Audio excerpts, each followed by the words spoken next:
ನಾವು ಕಿತ್ತಾಕ್ಬೇಕು ಅನ್ಕೊಂಡಿದ್ದೀರ ಸರ್. ಆಮೇಲೆ ಅವರು ಒಂದು ಧೈರ್ಯ ಕೊಟ್ರು, ನಾನು ಇದನ್ನ ಮಾಡಿ ಅಂತ. ನಾವು ಅದೇ ತರ ಮಾಡಿದ್ರು.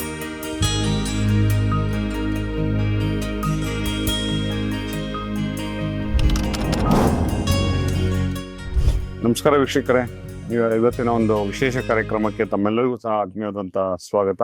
ನಾವು ಇವತ್ತು ಕೋಲಾರ ತಾಲೂಕಿನಲ್ಲಿದ್ದೇವೆ. ಸೊ ಒಕ್ಲೇರಿ ಹೋಬಳಿ ಅನ್ನುವಂತ ಗ್ರಾಮದಲ್ಲಿ ನಮ್ಮ ರೈತರ ಟೊಮೆಟೊ ಬೆಳೆಯಲ್ಲಿದ್ದೇವೆ. ಸೊ ನಾವು ರೈತರನ್ನ ಪರಿಚಯ ಮಾಡ್ಕೊಡ್ತೇನೆ. ಸರ್ ನಮಸ್ಕಾರ ಸರ್.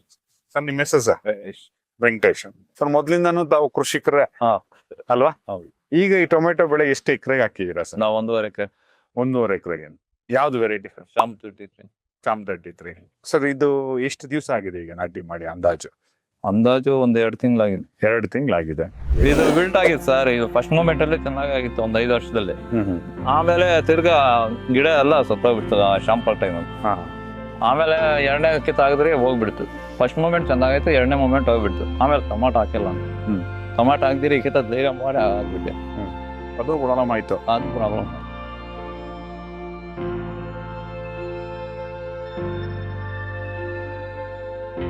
ಸರ್ ಈಗ ನಾನು ನಿಮ್ ತೋಟಕ್ಕೆ ಬಂದಾಗ ನಮ್ಮ ಮುಂಚಮಪ್ಪ ಮಾಸ್ಟ್ರು ಅವ್ರು ಬಂದು ನಿಮ್ ಇಲ್ಲಿಗೆ ತೋಟಕ್ಕೆ ಮಾಹಿತಿ ಕೊಟ್ಟಿದ್ರು ಮಾತ್ರ ನೀವು ಹೇಳಿ. ಮೊದಲು ತೋಟ ಹೆಂಗಿತ್ತು, ಅವ್ರು ಬಂದು ಮಾಹಿತಿ ಕೊಟ್ಮೇಲೆ ಏನಾಯ್ತು ಅದ್ರದ್ದು ಒಂಚೂರು ಅವಾಗಲೇ ನಮ್ಗೆ ಏನ್ ಹೇಳಿದ್ರು ಅದನ್ನ ಹೇಳಿ. ನಾವು ಕಿತ್ತಾಕ್ಬೇಕು ಅನ್ಕೊಂಡಿದ್ದೀರ ಸರ್. ಫಸ್ಟ್ ಮೂಮೆಂಟ್ ಏನ್ ಗಿಡ ಎಲ್ಲ ಇದಾಗೋಯ್ತು. ಆಮೇಲೆ ಅವರು ಒಂದು ಧೈರ್ಯ ಕೊಟ್ರು, ನಾನು ಇದನ್ನ ಮಾಡಿ ಅಂತ. ನಾವು ಅದೇ ತರ ಮಾಡಿದ್ರು. ಅವ್ರು ಅವತ್ತೇ ಕಿಟ್ಟು ತಂದು ಅವತ್ತೇ ಬಿಟ್ಬಿಟ್ಟೆ ನಾನು. ಆಮೇಲೆ ಬಿಟ್ಟ ಮೇಲೆ ತಿರ್ಗಿ ಒಂದು 15 ದಿವಸಕ್ಕೆ ತಿರ್ಗಿ ಇನ್ನೊಂದು ಕಿಟ್ ಕೊಟ್ಟೆ. ಆಮೇಲೆ ನಮ್ಗೆ ಒಂದು 5-6 ದಿವಸಕ್ಕೆ ಗೊತ್ತಾಗೋಯ್ತು, ಚೇಂಜ್ ಆಯ್ತು. ಲಾಕೆಲ್ಲ ಓಪನ್ ಆಯ್ತು. ಆಮೇಲೆ ಕಂಟಿನ್ಯೂಸ್ ಆಗಿ ಮಾಮೂಲಿ ಕೇಳ್ಕೊಂಡು ನಾನು ಮಾಡ್ಕೊಂತ ಇದ್ದೀನಿ. ಆಮೇಲೆ ಇದೆಲ್ಲ ನೀವು ಡಾಕ್ಟರ್ ಸಾಯಿಲ್ ಕೊಟ್ಟಾಗ ಕಿಟ್ ಕೊಟ್ಟಾದ್ಮೇಲೆ ಆಮೇಲೆ ಇದು ಕಂಟ್ರೋಲ್ ಬಂದ್ಬಿಟ್ಟು. ಕಂಟ್ರೋಲ್ ಇವಾಗ ಹೆಂಗಿದೆ ಸರ್? ಲಾಕ್ಗಳಾಗ್ಲಿ, ಹೂವು ಆಗಿದೆ ಸರ್, ಕಾಯಿ ಆಗ್ಲಿ, ಎಲ್ಲ ಹೂವು ಎಲ್ಲ ಚೆನ್ನಾಗಿದೆ ನೋಡಿ. ಎಲ್ಲ ಮಾಮೂಲಿ ಹೊಸ ಗಿಡ ಇದು ಬಂದ್ಬಿಟ್ಟು. ಇವಾಗ ಇರುವಂತ ಫಸಲು ನೋಡಿದ್ರೆ ಏನಂತ ಅನಿಸ್ತದೆ ನಿಮ್ಗೆ? ಕೆಲವುದೆಲ್ಲ 2.5 ಅಡಿನಿಂದ ಮೇಲೆನೆ ಫಸಲು. ನಮ್ದು ಕೆಳಗಡೆನೆ ಫಸಲು ಬಿಟ್ಟಿದೆ ಅಂತೆ. ಚಾಂಪ್ ವೆರೈಟಿ ಹಂಗೆ ಅದು ಸ್ವಲ್ಪ. ನಿಮ್ ತೋಟ ಪರವಾಗಿಲ್ಲ, ಅಂದ್ರೆ ಕಿತ್ತಾಕಿರೋ ತೋಟನ ಒಂಚೂರು ಉಳಿಸ್ಕೊಂಡಂಗೆ ಆಯ್ತು, ನಸ್ಕೊಂಡಂಗೆ ಅಲ್ವಾ? ಹೌದು.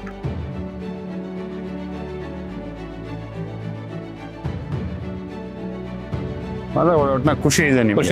ಖುಷಿ ಇದೆ. ಓಕೆ. ಈ ಟೊಮೆಟೊ ಬೆಳೆಗಾರರಿಗೆ ಏನ್ ಹೇಳಕ್ ಇಷ್ಟಪಡ್ತೀರಿ? ನಾವ್ ನೋಡಿ ಸರ್, ಇವಾಗ ಕಿಟ್ಟು ಫಸ್ಟ್ ನಮ್ಗ ಸಾರ್ ಹೇಳಿದ್ರು, ಒಂದು 4 ದಿವಸ ಮುಂಚೆನೆ, ನಾರು ಉಣಕ್ ಮುಂಚೆನೆ ಬಿಡ್ಬೇಕು, ಆಮೇಲೆ ಉಣ್ಬೇಕು. ಅದನ್ನು ಇದೆಲ್ಲ ಅಂಶಗಳೆಲ್ಲ ಕಿತ್ತಾಗ್ತದ. ಆಮೇಲೆ ಅದು ಪಾಪ ಅದು ಬೆಳವಣಿಗೆ ಚೆಂದಾಗತ್ತದ ಅಂತ ಹೇಳಿದ್ರು. ಸೊ ಇದೆಲ್ಲಾ ಮಾಹಿತಿಯನ್ನ ಪಡೆದುಕೊಂಡು ತಾವುಗಳು ಸಹ ಒಂದು ಉತ್ತಮವಾದಂತ ಬೆಳೆಗಳನ್ನ ಬೆಳಿಬೇಕು ಅಂತಂದ್ರೆ ಇಡೀ ರಾಜ್ಯದಲ್ಲಿ ಪ್ರತಿಯೊಂದು ತಾಲೂಕಿನಲ್ಲಿ ನಮ್ಮ ಸಾಯಿಲ್ ರೀಜನರೇಟಿವ್ ಆಫೀಸರ್ಸ್ ಇದ್ದಾರೆ. ಪ್ರತಿ ತಾಲೂಕಿನಲ್ಲೂ ಸಹ ಕೆಳಗಡೆ ಕೊಟ್ಟಿರುವಂಥ ನಂಬರ್ಗೆ ತಾವು ಕಾಂಟ್ಯಾಕ್ಟ್ ಮಾಡಿ ಮಾಹಿತಿಯನ್ನು ಪಡೆದುಕೊಳ್ಳಿ. ಮಾಹಿತಿಯನ್ನು ಪಡೆದುಕೊಂಡು ಯಾವ ರೀತಿ ಬೆಳಿಬೇಕು, ಯಾವ ಹಂತದಲ್ಲಿ ಏನೇನು ಹಾಕಬೇಕು ಅನ್ನೋವಂಥದ್ದನ್ನು ತಿಳ್ಕೊಂಡು ಬೆಳೆಗಳನ್ನು ಮಾಡಿದ್ರೆ ಭಾಳಷ್ಟು ಉತ್ಕೃಷ್ಟವಾಗಿ ಬೆಳಿಬೋದು ಅಂತ ಹೇಳೋದಕ್ಕೆ ಇಷ್ಟಪಡ್ತೀನಿ. ಆಮೇಲೆ ನಮ್ಮ ತಾಲೂಕು ಮಟ್ಟದಲ್ಲಿರುವಂಥ SRO ಸಾಯಿಲ್ ರೀಜನರೇಟಿವ್ ಆಫೀಸರ್ಸು ಸಹ ತಮ್ಮೆಲ್ಲರಿಗೂ ಸಹ ಮಾಹಿತಿಯನ್ನು ಕೊಡ್ತಾರೆ. ಈ ರೀತಿ ಒಂದು ಉತ್ತಮವಾದಂಥ ಬೆಳೆಗಳನ್ನ ಬೆಳಿಬೇಕಾದ್ರೆ ತಾವು ನಮಗೆ ಸಂಪರ್ಕ ಮಾಡುವುದು ಅಂತ ಹೇಳ್ತಾ ಈ ಕಾರ್ಯಕ್ರಮನ ಮುಗಿಸ್ತಾ ಇದ್ದೀನಿ. ಧನ್ಯವಾದಗಳು.